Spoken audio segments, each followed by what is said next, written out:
Assalamu alaikum warahmatullahi wabarakatuh.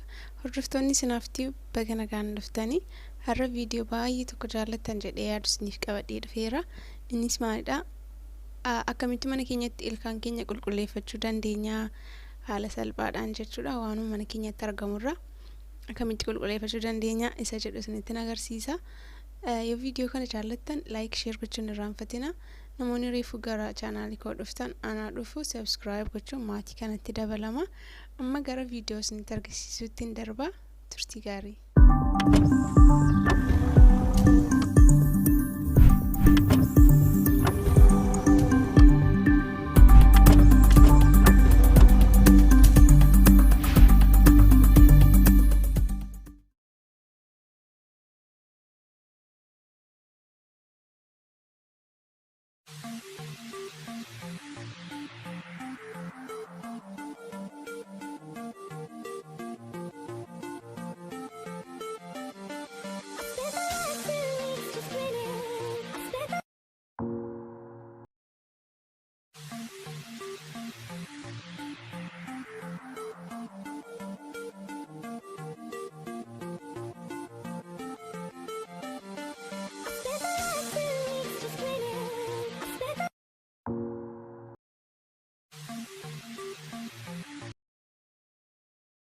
Akkuma ilaalaa turtanii akkuma viidiyoo irratti ilaalaa turtan amma xumuree isinitti deebi'een jira.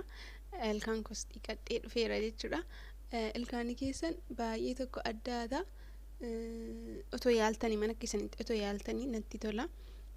Yoo akkan godhe kanatti gochuudhaaf yeroon qabaattan taatanii akkasumattiin irdii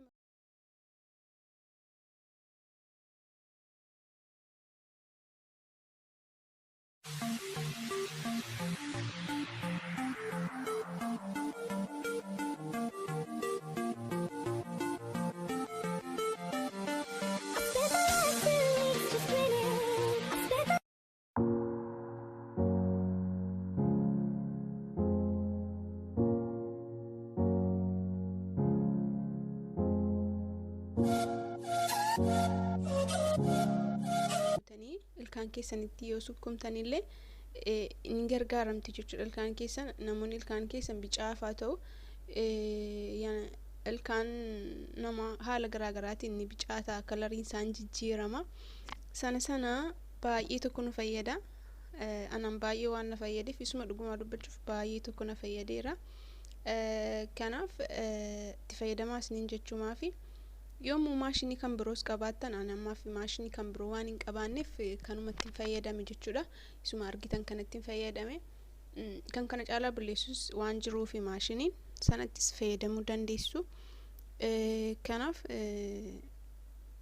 yeroo hundallee yoo fayyadamuu baattanii guyyaa 2-3 fa'aa turtanii torbanitti yeroo 2 ta'u yeroo 3 ta'u yeroo masinii mijatetti osoo fayyadamtan jijjiirama isaanii argitu jechuudha. Ilkaan keessanii isiniif qulqullaa tokkoffaa irratti qulqullina ilkaan keessanii isiniif addaa ilkaan keessanii lammaffaa irratti baakteeriyaa ilkaan keessanii yookiin haala sababa garaagaraatiin ilkaanii namaa baqanii inni baakteeriyaan garaagaraa itti kan keessa kan taa'u jechuudha. Baakteeriyoota garaagaraa ilkaan keenya keessa taa'anii sana keessaatii nuuf qulqulleessuu danda'a jechuudha. Kanaaf haala salphaa ta'e kanaan ilkaan keessan qulqulleeffachuu ni danda'ama. Kanaaf haala ni fayyadame kana ilaaltanii sanaan fayyadamuu dandeessu jechuudha. Namoonni gariin maal maqaansa beeking soodaatti dabalu. Beeking soodaa anaan akka gootti naan ta'u hidhina dhukkubsaa nama luqqisaa suni baay'ee guba jechuudha. Kanaaf namni gariin ashaboollee itti dabala. An sanatti hin daballee akkasumatti qofaama isaa irdiima kana qofaasaa inni baay'ee tokko nu gargaara. Waan biraatti dabaluun barbaachisu. Kanumaanii qofaama isaa akkasumatti fayyadamtanii yoo ilaaltan baay'ee tokko jijjiirama ilkaan keessanii ni argisu jechuudha. Ilkaan keessan dur bicaa ture yeroo tokkoon illee isiniif addaachuu baatu yeroo 2-3-4 itti deebistanii yoo rigattan akka isin addeessu shakkii tokko illee hin qabu. Viidiyoon har'a isiniif qabadhee dhufe kana fakkaata. Waan hordoftaniif galatooma. Turtii gaarii isiniin jedha. Bye bye.